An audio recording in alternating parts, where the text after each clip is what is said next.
નમસ્કાર વિદ્યાર્થી મિત્રો, ધોરણ 9 સામાજિક વિજ્ઞાનનું ચેપ્ટર નંબર 16 આબોહવા આપણે શીખી રહ્યા છીએ. તેમાં ભારતના ઋતુચક્ર વિશેની આજે ચર્ચા કરવાના છીએ કે ભારતનું ઋતુચક્ર છે એ કયા મહિનાથી કયા મહિના સુધીની કઈ ઋતુ કયા મહિના સુધી વિભાજન થયેલી છે અને કયા ઋતુમાં કઈ પ્રકારના પવનો છે એ આવે છે, કઈ દિશામાંથી આવે છે. તો એ બધી ચર્ચા છે એ હવામાનની જે પરિસ્થિતિ છે, પરિસ્થિતિના આધારે જે કંઈ પણ ફેરફારો થાય છે એના કારણે જે તાપમાનમાં વધારો અથવા ઘટાડો થાય છે એ બધું જ આજે આપણે સમજવાના છીએ.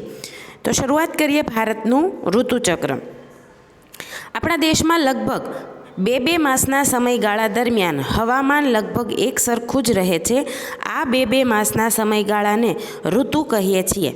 ભારતમાં પરંપરાગત રીતે 6 ઋતુઓ ગણવામાં આવે છે: હેમંત, શિશિર, વસંત, ગ્રીષ્મ, વર્ષા અને શરદ. તો ખાસ એ સમજવા જેવું છે કે આપણા દેશમાં 2 મહિના સુધી એક સરખું હવામાન જેવું હોય છે અને આ જે બે મહિનાનો જે સમયગાળો છે એ બે મહિનાના સમયગાળાને આપણે ઋતુ કહીએ છીએ. અને આના નીચે અંડરલાઇન કરજો મિત્રો કે આપણી 6 ઋતુઓ છે એ 6 ઋતુઓના નામ અગર એક વાક્યના પ્રશ્નમાં પૂછાઈ શકે કે 6 ઋતુઓના નામ આપો, તો હેમંત, શિશિર, વસંત, ગ્રીષ્મ, વર્ષા અને શરદ.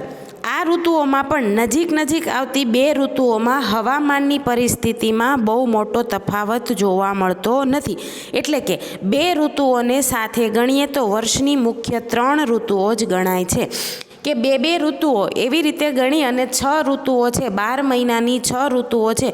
પરંતુ જો એ બે ઋતુઓ છે એનો પણ જે હવામાનનો સમયગાળો છે એ સમયગાળો સરખો હોવાથી એ 2 ઋતુઓને ભેગી કરી અને આપણે એક ઋતુ ગણી શકીએ તો વર્ષની મુખ્ય 3 જ ઋતુઓ ગણાય છે. કે 12 મહિનાની 3 ઋતુઓ મતલબ એક ઋતુના 4 મહિના એવી રીતે ગણાય છે. તો એ જે 3 ઋતુઓ છે એ 3 ઋતુઓ આપણે જાણીએ છીએ કે શીત ઋતુ, ઉષ્ણ ઋતુ અને વર્ષા ઋતુ. મતલબ કે જેને આપણી ભાષામાં આપણે કહીએ છીએ કે શિયાળો, ઉનાળો અને ચોમાસું.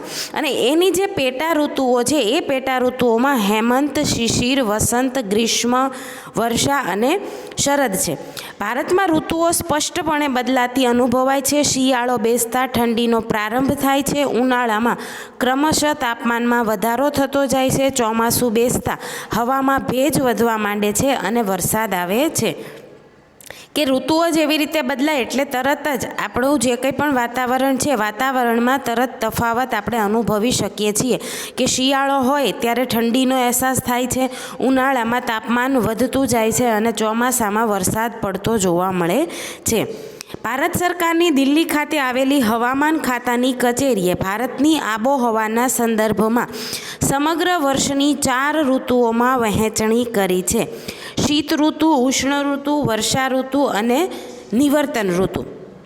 શીત ઋતુ મતલબ કે શિયાળો ડિસેમ્બરથી ફેબ્રુઆરી સુધીનો જે સમયગાળો છે એ સમયગાળાને આપણે શીત ઋતુ મતલબ કે બીજું નામ એને આપણે શિયાળા તરીકે ઓળખીએ છીએ.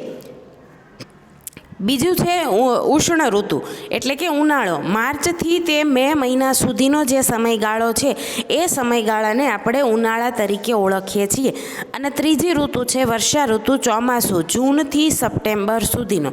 અને જે ચોથી છે નિવર્તન ઋતુ મતલબ કે સપ્ટેમ્બરથી તે ડિસેમ્બર. તો આ જે ઋતુ છે એ પાછા ફરતા મોસમી પવનોની ઋતુ મતલબ કે ઓક્ટોબરથી નવેમ્બર. જે આ 2 ઓક્ટોબરથી નવેમ્બર જે 2 મહિના છે એ 2 મહિના પાછા ફરતા મોસમી પવનોની ઋતુ છે. કે આ ઋતુમાં મોસમી પવનો છે એ જે પાછા ફરતા જે મોસમી પવનો છે એ મોસમી પવનોની ઋતુ છે.